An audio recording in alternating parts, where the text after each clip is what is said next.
हर हर महादेव, जय शिव शंभू। आज की इस वीडियो में हम सुनेंगे सावन महीने की कहानी। बोलिए शंकर भगवान की जय, माता पार्वती की जय। एक समय की बात है, एक छोटे से गांव में वृद्ध दंपति रहते थे। लोग उन्हें बड़े प्रेम से रामदास बाबा और गौरी माई कहकर बुलाते थे। उनके 3 बेटे थे, तीनों जवान हो गए थे, लेकिन अभी तक किसी का विवाह नहीं हुआ था। गौरी माई भगवान शिव की भक्त थी। उन्होंने भगवान शिव को ही अपना गुरु मान रखा था। रोज सुबह सूर्योदय से पहले उठ जाती, पूरे घर की सफाई करती, चूल्हा जलाती और सबके लिए भोजन बनाती, गाय को चारा देती, पानी भरती, जैसे तैसे अपना काम पूरा करके गांव के शिव मंदिर में होने वाली कथा में पहुंच जाती। लेकिन परिवार बड़ा था और सारा काम अकेले ही करना पड़ता था, इसलिए हमेशा देर से पहुंचती थी। एक दिन की बात है, कथा समाप्त हुई तो उनकी गुरु बहनें कहने लगी, बहन तुम इतनी देर से क्यों आती हो और तुम्हारे चेहरे पर हमेशा थकान और चिंता क्यों दिखाई देती है। गौरी माई गहरी सांस लेते हुए बोली, क्या करूं बहन, घर का सारा काम अकेले करती हूँ। 3 जवान बेटे हैं, लेकिन बहू नहीं है। काम करते करते ही आधा दिन निकल जाता है। एक गुरु बहन मुस्कुराई और बोली, तो फिर तुम अपने बड़े बेटे की शादी क्यों नहीं कर देती। घर में बहू आएगी तो तुम्हारा हाथ भी बटाएगी और तुम समय से कथा में भी आ जाया करोगी। गौरी माई को भी यह बात जच गई। घर आकर उन्होंने अपने पति से बात की और उन्होंने अपने बड़े बेटे के लिए लड़की ढूंढनी शुरू कर दी। थोड़े ही दिनों के बाद एक बड़े और संपन्न परिवार से रिश्ता भी आ गया। लड़की वालों ने बहुत ही धूमधाम से शादी की, दान दहेज भी खूब दिया। गौरी माई के बेटे का विवाह खूब धूमधाम से हुआ। गांव भर में उस शादी की चर्चा हो रही थी। सबको लग रहा था कि अब तो गौरी माई का जीवन आसान हो जाएगा, लेकिन हुआ बिल्कुल उल्टा। नई बहू आई, सुबह देर तक सोती रहती। जब तक गौरी माई घर का सारा काम निपटा देती, तब जाकर वह उठती, आराम से नहाती धोती, खाना खाती और फिर जाकर अपने कमरे में चली जाती। गौरी माई ने कुछ दिन तक तो सोचा, अभी नई नई आई है, धीरे धीरे सीख जाएगी। उन्होंने कुछ दिन तक कुछ भी नहीं कहा। करते करते काफी दिन निकल गए तो एक सुबह गौरी माई बड़े प्यार से कहने लगी, बेटी घर के काम में थोड़ा हाथ भी तो बटाया करो। बहू हंसते हुए बोली, माता जी मेरे पिताजी ने शादी में बहुत सारा धन दिया है। उन्होंने कहा है कि मुझे काम करने की आवश्यकता ही नहीं है, इसलिए आप मुझसे तो काम की उम्मीद मत किया कीजिए। यह सुनकर तो गौरी माई का दिल बैठ गया। वे पहले की तरह ही घर का काम अकेले ही करती थीं और पहले से भी अधिक देर से कथा में पहुंचती थीं। एक दिन की बात है, गुरु बहनें पूछने लगी, क्या हुआ बहन, अब तो घर में बहू भी आ गई है, फिर भी इतनी देर से आती हो और तुम्हारे चेहरे पर इतनी उदासी क्यों है। गौरी माई की आंखों में तो आंसू आ गए और रोते रोते सारी बात बताने लगी। गुरु बहन कहने लगी, हर इंसान एक जैसा नहीं होता, हो सकता है इस बहू में कमी हो। एक काम करो, तुम अपने दूसरे बेटे का विवाह कर दो। दूसरी बहू आएगी तो तुम्हारे काम में हाथ बटाएगी।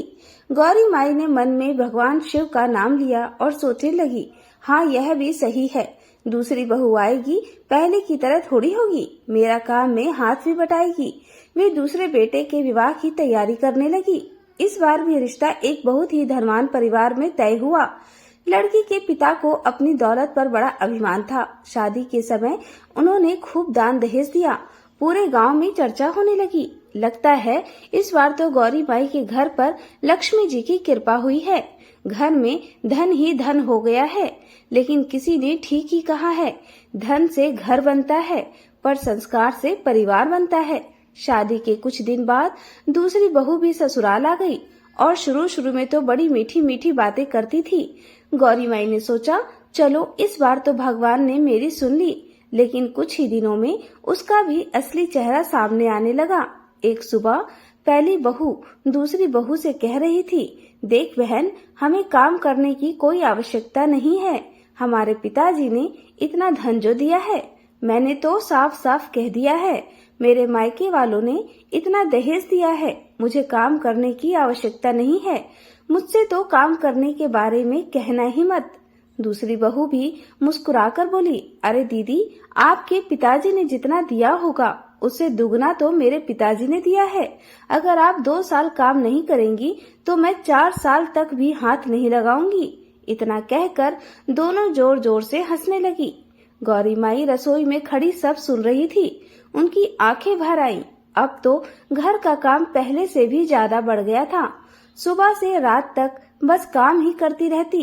कभी चूल्हे पर, कभी आंगन में सफाई करती, कभी गाय की सेवा करती, कभी पानी भरती और दोनों बहुएं अपने कमरे में बैठकर बातें करती, नए नए कपड़े पहनती, सजती संवरती और बातें करते करते ही समय बिताती। यदि गौरी माई किसी काम के लिए कहती तो दोनों बहुओं का एक ही जवाब होता, हमारे पिताजी ने जो इतना दहेज दिया है उसका क्या करोगी? नौकर चाकर लगाओ, हमें तो आराम करना है।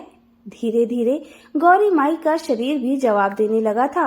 उनके कमर में दर्द रहने लगा, घुटनों में सूजन आ गई, पर वे किसी से शिकायत नहीं करती। उन्हें तो बस एक ही चिंता थी, आज फिर से कथा में जाने को देर हो जाएगी। एक शाम बहुत देर से मंदिर पहुंची। अब तो कथा बस समापन पर ही थी। गुरु बहनें उन्हें देखते ही पूछने लगी, बहन अब भी तुम्हें क्या परेशानी है? गौरी माई ने रोते रोते सारी बात बताई। उसे सुनकर एक वृद्ध गुरु बहन बोली, बेटी भगवान शिव देर करते हैं लेकिन अंधेर नहीं करते, थोड़ा धैर्य रखो। अभी तुम्हारे तीसरे बेटे का विवाह भी होना है। इस बार तुम धन मत देखना, केवल लड़की के संस्कार देखना। यह बात गौरी माई के हृदय में उतर गई। घर लौटकर उन्होंने अपने पति से कहा, अब की बार चाहे गरीब घर की लड़की हो लेकिन ऐसी हो जो बड़े का सम्मान करे, भगवान को माने और घर को अपना समझे। कुछ दिनों के बाद ही एक छोटे से गरीब परिवार की लड़की का रिश्ता आया। लड़की सुंदर थी लेकिन उसके संस्कार उससे भी अधिक सुंदर थे। उसके पिता ने हाथ जोड़कर कहा, भाई साहब हमारे पास दहेज देने को कुछ नहीं है, हमारी बेटी ही हमारी सबसे बड़ी पूंजी है। रामदास बाबा यह सुनकर मुस्कुराने लगे और बोले, हमें दहेज चाहिए भी नहीं, हमें तो ऐसी बेटी चाहिए जो इस घर को अपना समझे। बड़ी सादगी से विवाह हुआ, ना कोई बैंड बाजा, ना दिखावा, ना ही धन का घमंड। तीसरी बहू जब पहली बार ससुराल में आई तो आते ही सबसे पहले सास ससुर के पैर छुए, फिर भगवान शिव की तस्वीर के सामने दीपक जलाया और हाथ जोड़कर बोली, हे भोलेनाथ, आज से यही मेरा परिवार है। मुझे इतनी शक्ति देना कि मैं इस परिवार को कभी दुखी न होने दूं। उसकी बातें सुनकर गौरी माई की आंखों में खुशी के आंसू आ गए। उन्हें लग रहा था जैसे भगवान शिव ने उनकी पुकार सुन ली हो। समय बीतता रहा। जिस दिन से तीसरी बहू इस घर में आई थी उस दिन से तो जैसे घर का वातावरण ही बदल गया था। वह ब्रह्म मुहूर्त में उठ जाती, आंगन में झाड़ू लगाती, स्नान करके भगवान शिव के सामने दीपक भी जला देती और बड़े मधुर स्वर में ओम नमः शिवाय इस मंत्र का जाप करती। उसकी आवाज को सुनकर पूरे घर में भक्ति का वातावरण फैल जाता। पूजा के बाद रसोई में चली जाती और सासू माँ के उठने से पहले ही चूल्हा जलाकर चाय भी बना देती। गायों को चारा डालती, पानी भरती, आंगन लीपती और फिर सासू माँ के चरण छूकर कहती, माता जी अब आप भी थोड़ा आराम किया करो। जब तक मैं हूँ आपको किसी बात की चिंता करने की आवश्यकता ही नहीं है। गौरी माई उसके सिर पर हाथ फेरते हुए कहती, बेटी भगवान शिव तुम्हें सुखी रखे। तुमने तो आते ही मेरा बोझ हल्का कर दिया। पहली और दूसरी बहू यह देखती तो मन ही मन जलने लगती। एक दिन तो बड़ी बहू ने ताना मारते हुए कहा, अरे छोटी, इतनी सेवा से क्या मिलेगा? सासू माँ तो आखिर सासू माँ ही होती है।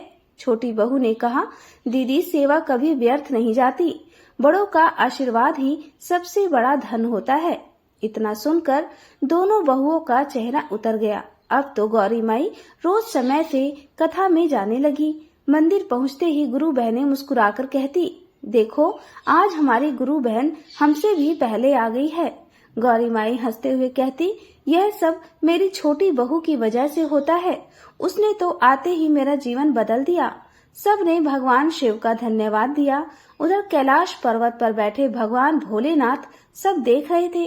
माता पार्वती बोली, नाथ आपकी इस भक्त ने जीवन भर कष्ट सहा है लेकिन कभी कोई शिकायत नहीं की। भोलेनाथ बोले, पार्वती जिसने दुख में मेरा नाम नहीं छोड़ा उसकी भक्ति का फल उसे मिलना चाहिए। माता पार्वती ने पूछा, स्वामी आप क्या करने वाले हैं? महादेव जी मुस्कुराए बोले, मैं स्वयं साधु का वेश धारण करके इनके घर जाऊंगा, तभी पता चलेगा घर में किसके मन में सेवा है और किसके मन में अहंकार है। इतना कहकर भगवान शिव ने एक वृद्ध साधु का रूप बनाया और पृथ्वी पर आए। उनके हाथ में कमंडल था, कंधे पर झोली थी और हाथ में सारंगी थी।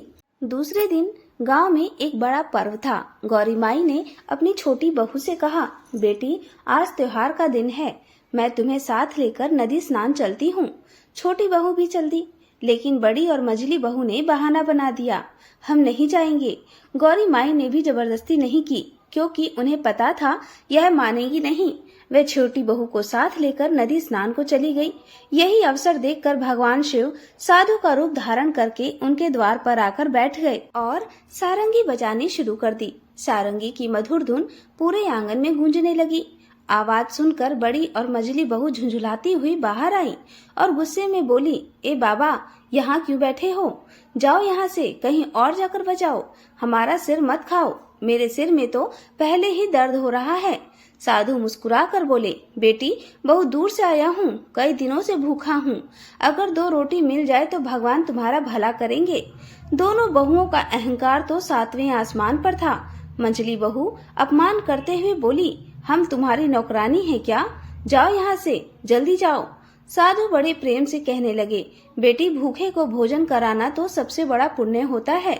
लेकिन इस बार तो दोनों ने साधु का अपमान करना शुरू कर दिया। बड़ी बहू गुस्से में बोली, बाबा एक बार कह दिया ना यहाँ से जाओ, फिर बार बार एक ही बात क्यों कह रहे हो?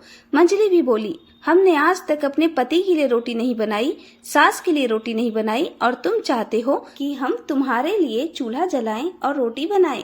जाओ यहाँ से, कहीं और जाकर भीख मांगो।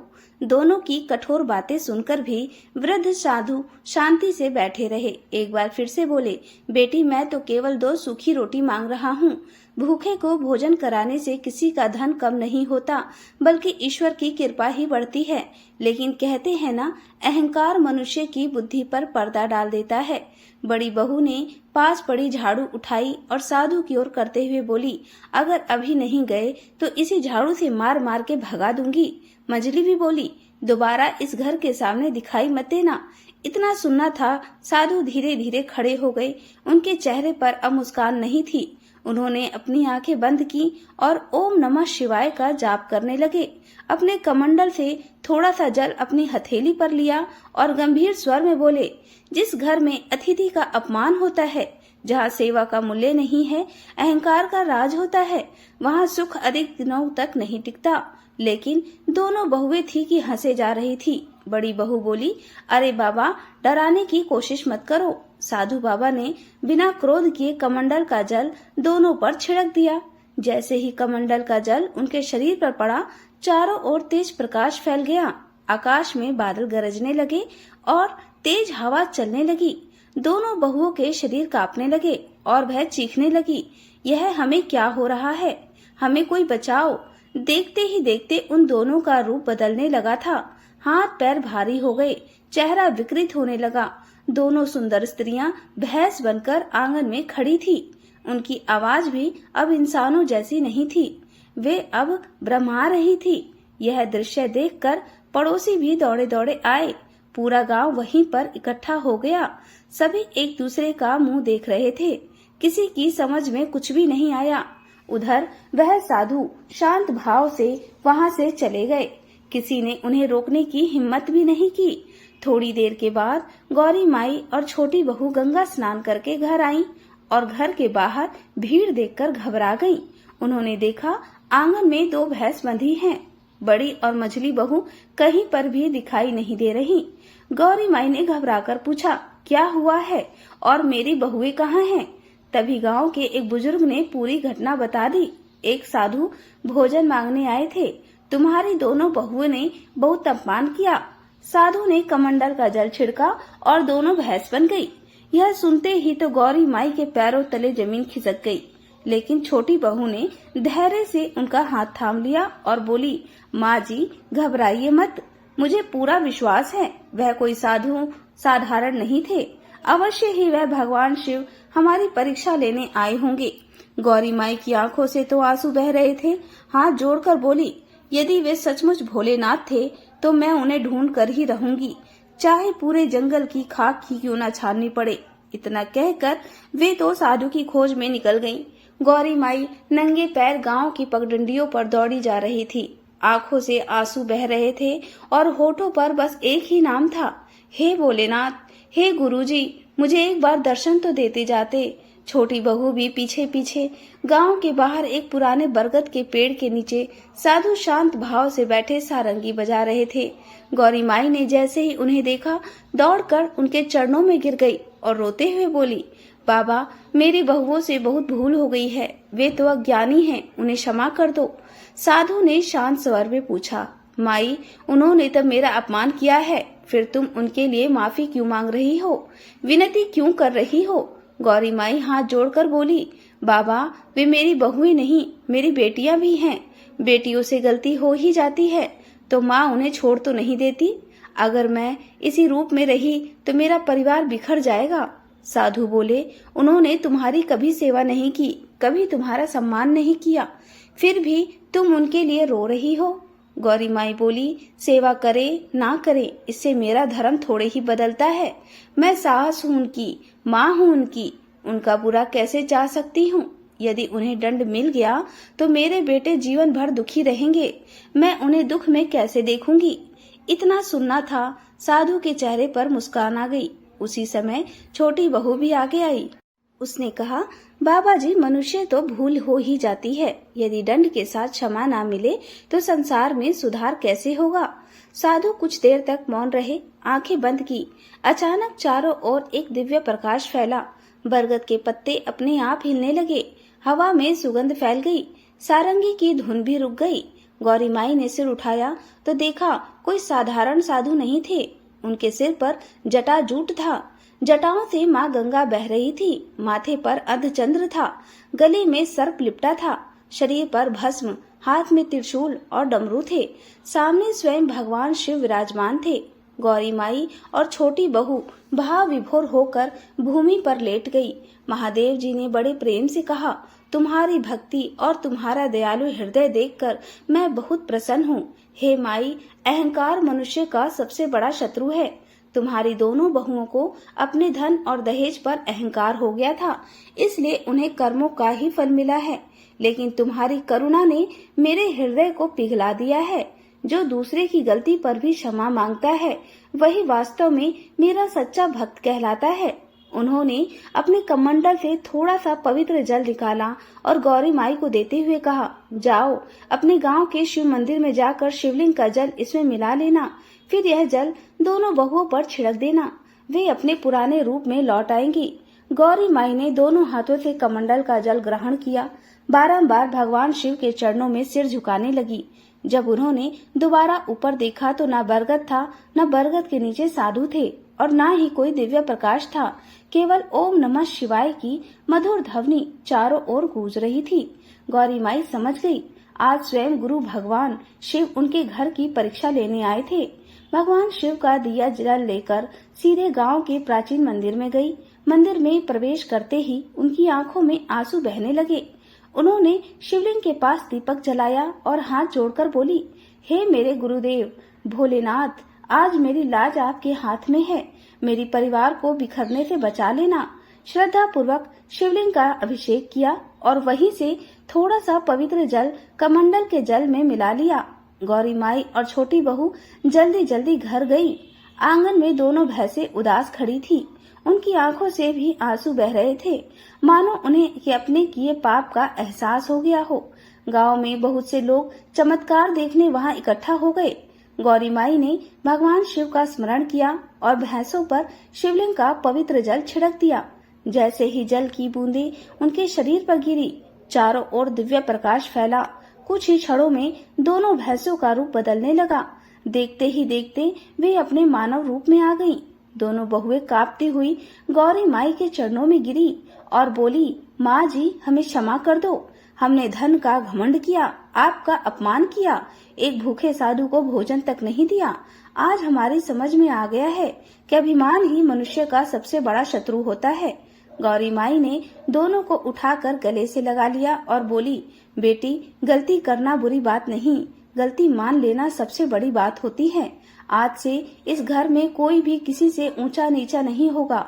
हम सभी मिलकर और प्रेम से रहेंगे। तभी उसके तीनों बेटे भी वहां आ गए। उन्होंने अपनी पत्नियों से कहा, आज भगवान शिव ने हमें बहुत बड़ी सीख दी है। अब इस घर में कभी अहंकार नहीं आएगा। बड़ी बहू तो आंसू पोंछते हुए बोली, आज से तो मैं सबसे पहले उठा करूंगी और माँ जी के साथ घर का सारा काम करूंगी। मंझली बोली, मैं भी सेवा क्या करूंगी और कभी अपने मायके के धन का घमंड नहीं करूंगी। छोटी बहू भी मुस्कुराकर बोली, जब घर में प्रेम, सेवा और भगवान का नाम हो तो वह घर तो स्वर्ग बन जाता है। अगले दिन तीनों बहुएं गौरी माई के साथ शिव मंदिर में पहुंची। सभी ने भगवान शिव को अपना गुरु मान लिया और श्रद्धा से भगवान शिव की कथा सुनने लगी। गांव के लोग यह परिवर्तन देखकर हैरान रह गए। जिस घर में पहले झगड़े होते थे, आलस था, अहंकार था, उसी घर में अब भक्ति, सेवा और प्रेम का वास हो गया था। कहा जाता है, भगवान शिव की कृपा से कुछ ही समय बाद तीनों बहुओं की गोद भी भर गई। पूरा परिवार हंसी खुशी रहने लगा। गौरी माई अब कभी भी भगवान शिव की कथा में देर से नहीं जाती थी। हे भोलेनाथ, जैसे आपने अपने भक्तों पर कृपा की, ऐसे इस कहानी को सुनने वाले, कहने वाले सभी पर अपनी कृपा बनाए रखना। सभी के दुख दूर करना, सभी के मन में शांति देना, घर में सुख समृद्धि देना, प्रेम और सेवा का वातावरण देना। बोलिए शंकर भगवान की जय, माता पार्वती की जय। अगर कहानी अच्छी लगी हो तो चैनल को सब्सक्राइब और वीडियो को लाइक करना बिल्कुल मत भूलिएगा। आप सभी का बहुत बहुत धन्यवाद।